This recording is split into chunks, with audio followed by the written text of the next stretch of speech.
I found my husband in another woman's house. Then I did something he never expected. The woman who opened the door wasn't a stranger. She was someone my husband had told me not to worry about. I stood on her porch at 10:47 on a Tuesday night, staring at my husband's car parked in her driveway. For 3 minutes, I just stood there. Then the door opened. And when my husband saw me, he didn't look guilty. He looked terrified. Not because I had caught him cheating, but because he knew I had already discovered something much bigger than the affair. My name is Emily. And for 8 years, I thought I had the kind of marriage people secretly envied. My husband, Daniel, was charming, hardworking, and always seemed to know exactly what to say. We had a comfortable home in Ohio, a dog named Cooper, and the kind of routine that slowly becomes your entire life. I trusted him. Maybe too much. About 6 months before everything fell apart, Daniel started working late. At first, it was once or twice a week. Then it became almost every night. Big project, he would say. Sometimes he wouldn't come home until midnight. Other nights, he'd sleep on the couch because he claimed he was too exhausted to move. I noticed the changes. But I didn't accuse him. Because when you love someone, your brain becomes incredibly good at explaining away things your heart doesn't want to accept. Until one Tuesday evening, Daniel texted me. Working late, don't wait up. Nothing unusual. Except I had just spoken to his coworker earlier that afternoon. And she had casually mentioned that their office had closed at 6. That was the first moment I knew. Something was wrong. I didn't confront him. Instead, I waited. At 9:15, his location showed him across town. At 10:02, it hadn't changed. Then I recognized the address. It belonged to a woman named Jessica. Jessica had been mentioned before. She was a former coworker of Daniel's. I'd met her once at a company barbecue. Daniel had laughed when I asked about her afterward. She's just a friend, Emily. Those 4 words suddenly sounded very different. I drove there. I wasn't planning to scream. I wasn't planning to make a scene. Honestly, I didn't even know what I planned to do. I just needed the truth. When I pulled up outside her house, Daniel's car was sitting in the driveway. The driver's seat was empty. The porch light was on. And then I saw him through the window. Daniel, standing in Jessica's kitchen. He wasn't alone. She walked toward him. And then she kissed him. I felt something inside me go completely silent. Not shattered. Silent. I didn't cry.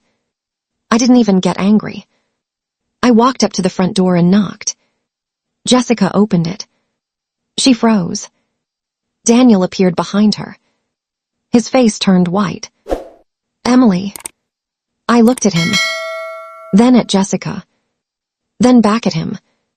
Is this the project you were working on? He didn't answer. That was answer enough. I expected him to apologize. Instead, he said something that shocked me. It's not what you think. I almost laughed. Daniel, I watched you kiss her. He stepped outside and closed the door behind him. Please, just let me explain. How long? He looked at the ground. How long, Daniel? 4 months. 4 months. 4 months of lies. 4 months of fake late nights. 4 months of me sitting at home, believing my husband was exhausted from work while he was sleeping with another woman. I asked him one final question. Do you love her? He didn't answer immediately. And somehow, that hurt more than everything else. Finally, he whispered, I don't know. I nodded. Okay. Then I turned around. Where are you going? He asked. Home. Emily, wait. I stopped. He expected me to scream. Instead, I said, Don't come home tonight. Then I drove away. And that's when Daniel made the biggest mistake of his life.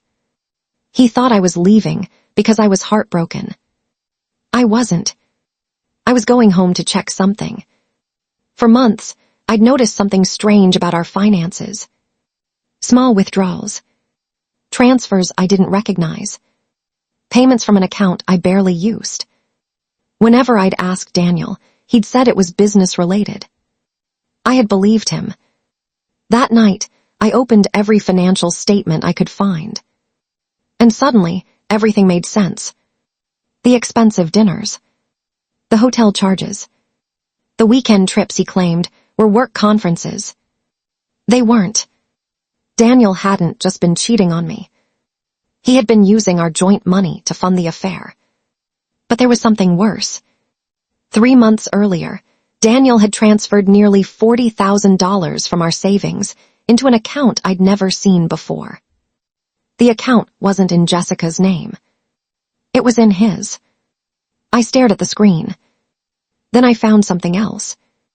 A document. A house purchase agreement. Daniel had been planning to buy a new house. With Jessica. Using money from our marriage. That's when my heartbreak turned into clarity. This wasn't just an affair. It was a plan. He wasn't planning to leave me someday. He was preparing to leave me financially destroyed. So I made a decision. I wouldn't expose him that night. I wouldn't call Jessica. I wouldn't call his parents. I wouldn't post anything online. Instead, I started documenting everything. For the next 2 weeks, Daniel thought I was falling apart. I wasn't. I became very calm. I moved my personal savings into an account only I could access. I contacted an attorney.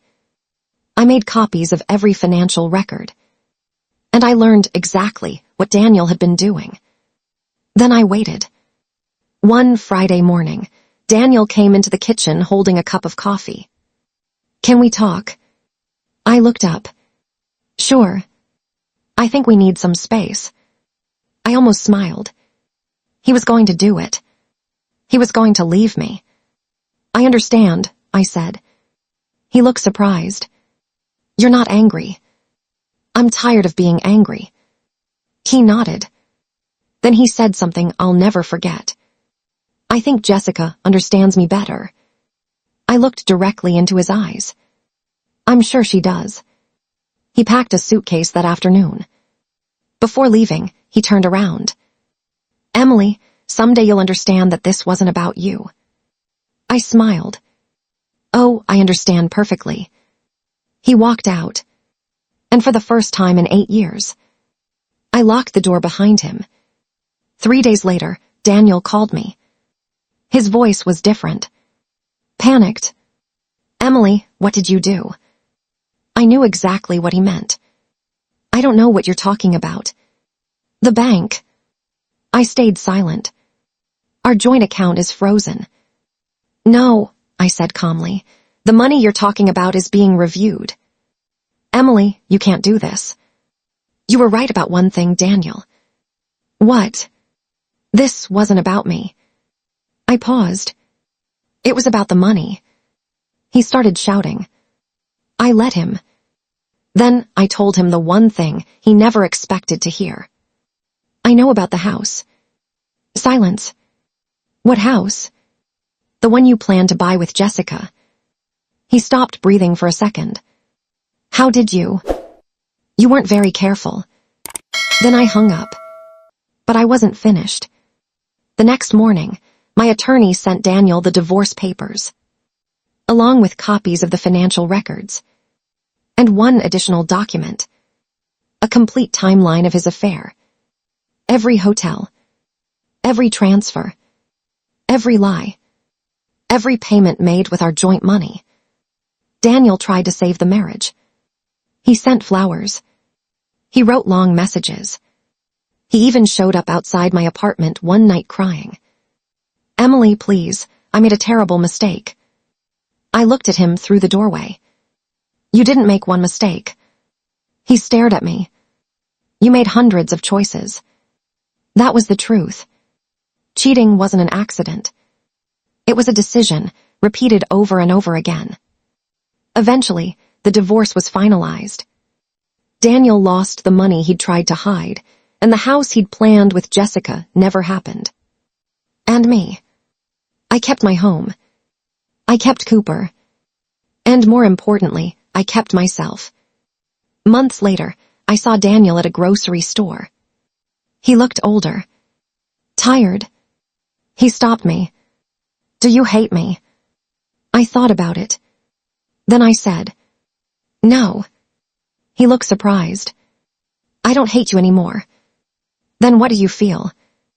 I smiled. "Nothing." And I walked away. Because the thing Daniel never expected me to do wasn't revenge. It wasn't destroying his life. It was something much harder. I stopped fighting for a man who had already chosen someone else.